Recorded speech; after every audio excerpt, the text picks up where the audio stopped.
Hi guys ನಮಸ್ಕಾರ. ನೀವು ಒಂದು ಪ್ಲೇಟಲ್ಲಿ ಒಂದು ಟಮಾಟೆನ ತೊಳೆದಿಟ್ಕೊಂಡ್ಬಿಡಿ. ಸ್ವಲ್ಪ ಅದಾದಮೇಲೆ ಬಾಯ್ಲ್ ಮಾಡಿರೋ ಇದನ್ನ ಈ ಥರ ಚೆನ್ನಾಗಿ ಕಟ್ ಮಾಡ್ಕೊಳ್ಳಿ. ನಾವು ಬ್ಯಾಚುಲರ್ಸ್ ಸ್ವಲ್ಪ ಜಾಸ್ತಿ ಇದ್ದೀವಿ, ಅದಕ್ಕೋಸ್ಕರ ಈ ಥರ ಕಟ್ ಮಾಡ್ಕೊಂಡಿದ್ದೀವಿ.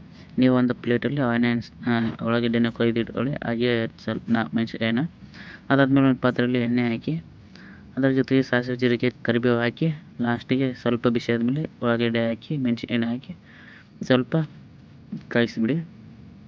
ಅದಾದಮೇಲೆ ನೆಕ್ಸ್ಟು ಶುಂಠಿ ಬೆಳ್ಳುಳ್ಳಿ ಪೇಸ್ಟ್ನ ಸ್ವಲ್ಪ ಹಾಕಿ ಅದನ್ನು ಸ್ವಲ್ಪ ಮಿಕ್ಸ್ ಮಾಡಿ ಅದರ ಸ್ಮೆಲ್ಲೆಲ್ಲ ಹೋಗಬೇಕು. ಅದಾದಮೇಲೆ ಮಿಕ್ಸ್ ಮಾಡಿದ್ಮೇಲೆ ಸ್ವಲ್ಪ ಕಾದ್ಮೇಲೆ ಅದರ ಜೊತೆಗೆ ಸ್ವಲ್ಪ ಅರಿಶಿನ ಮಿಕ್ಸ್ ಮಾಡಿದ್ಮೇಲೆ ಸ್ವಲ್ಪ ಮಿಕ್ಸ್ ಮಾಡಿ ಅದರ ಜೊತೆಗೆ ಚೆನ್ನಾಗಿ ಅರಿಶಿಣನ. ಅದಾದಮೇಲೆ ಸ್ವಲ್ಪ ಕಾದ್ಮೇಲೆ ಸ್ವಲ್ಪ ಕೊಯ್ದಿಟ್ಕೊಂಡಿರೋ ಟಮಾಟೆನ ಮಿಕ್ಸ್ ಮಾಡಿ ಚೆನ್ನಾಗಿ ಮಿಕ್ಸ್ ಮಾಡಿ ಸ್ವಲ್ಪ ಮೇಲೆ ಸ್ವಲ್ಪ ಗರಂ ಮಸಾಲೆ ಹಾಕಿ ಅದಾದಮೇಲೆ ಸ್ವಲ್ಪ ಚಿಲ್ಲಿನ ಹಾಕಿ ಅದಾದಮೇಲೆ ಸ್ವಲ್ಪ ಮಿಕ್ಸ್ ಮಾಡಿ ಅದಾದಮೇಲೆ ಸ್ವಲ್ಪ ವಾಟರ್ ನಿಮ್ಗೆ ಬೇಕಾದಷ್ಟು ಹಾಕಿ ಆಮೇಲೆ ಉಪ್ಪು ಹಾಕ್ಬಿಡಿ ನಿಮ್ಗೆ ಎಷ್ಟು ಬೇಕು ಅಷ್ಟೇ.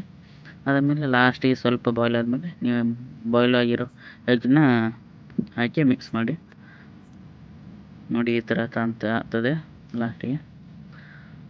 ಅದಾದಮೇಲೆ ಅದರ ಜೊತೆಗೆ ಸ್ವಲ್ಪ ಜಾಸ್ತಿ ಜನ ಇದ್ದರೆ ಸ್ವಲ್ಪ ವಾಟರ್ ಹಾಕಿ ಸ್ವಲ್ಪ ಒಂದು 2 ಪುದೀನ ಮಾಡಿ ದಮ್ಗಿಡಿಸಿ ಅದಾದಮೇಲೆ ಸ್ವಲ್ಪ ಕೊತ್ತಂಬರಿ ಹಾಕಿ ಲಾಸ್ಟಿಗೆ ಇದೆ ನೋಡಿ. ಲಾಸ್ಟಿಗೆ ಯಾವ ಥರ ಆಗಿದೆ ಬ್ಯಾಚುಲರ್ ಎಗ್ ಕರಿ.